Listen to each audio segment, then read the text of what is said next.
South ఇండియాలోనే biggest sorry store మన Varahi silks మన విజయవాడ ఎంజీ రోడ్ లో ప్రారంభం.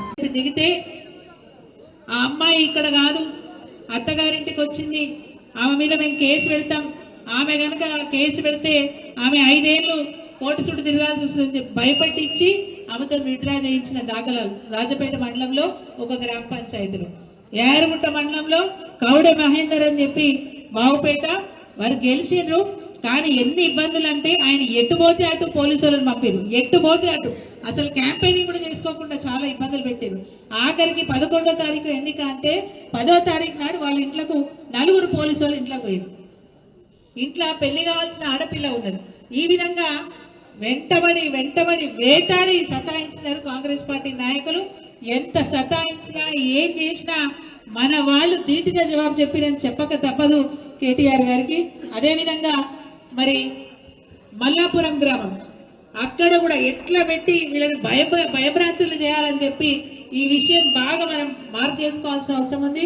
మరి పింక్ బుక్ లో రాసుకుంటామో ఎట్లా రాసుకుంటామో, యారుగుట్ట సిఐ భాస్కర్ గారు మన చెక్క నర్సయ్య అని పోలింగ్ బూత్ నుంచి 500 మీటర్ల దూరంలో ఉంటుంది వాళ్ళ ఇల్లు.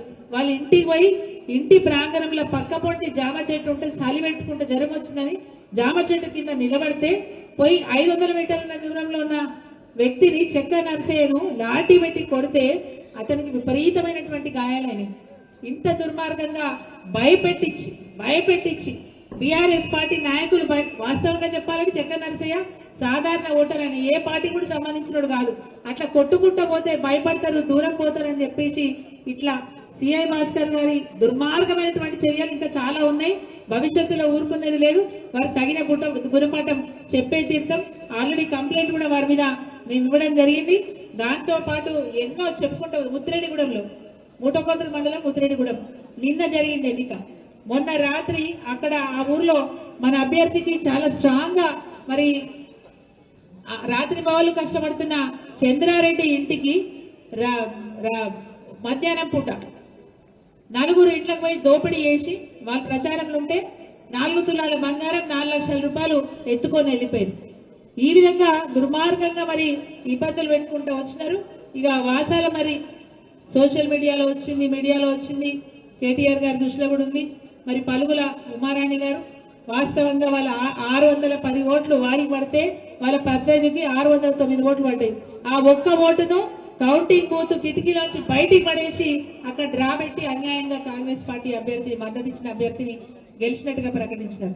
అందుకే ఈ రోజు మేము పోరాటం చేస్తున్నాం. తప్పకుండా ఉమారాణిని మళ్ళా సర్పంచ్ గా ప్రమాణం స్వీకారం చేయించే బాధ్యత తీసుకున్నాం. మరి నిన్ననే గౌరవ కేటీఆర్ గారి దృష్టి కూడా ఈ విషయాన్ని తీసుకెళ్లడం జరిగింది.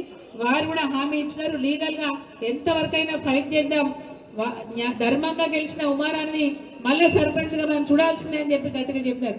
ఇగో ఈ విధంగా అడుగడుగున నామినేషన్ వేసినప్పుడు బెదిరింపులు, నామినేషన్ వేసిన తర్వాత బెదిరింపులు, ప్రచారానికి వెళ్తే బెదిరింపులు, ఆఖరికి ఓట్ల నాడు కూడా బెదిరింపులు. మరి ఈ విధంగా బెదిరించి ఆగం చేసిన పరిస్థితులు ఉన్నాయి. ఎంత బెదిరించినా, ఎన్ని ఇబ్బందులు పెట్టినా, ఎన్ని రకాలుగా మనల్ని గోస పెట్టినా ఇగో మీరు పోరాట యోధులు. మేము ఎక్కడో వేదిక మీద ఉన్న వాళ్ళని ఎక్కడో కూర్చొని తన ఫోన్లలో మాట్లాడుతుండొచ్చు, వచ్చి మీ దగ్గరకు వచ్చి ఓటేమని అక్కడక్కడ ప్రచారం చేస్తే చేయొచ్చు. కానీ ఇక్కడ సర్పంచ్లను ఉప సర్పంచ్లను వార్డు మెంబర్లను గెలిపించిన ఘనత మీది.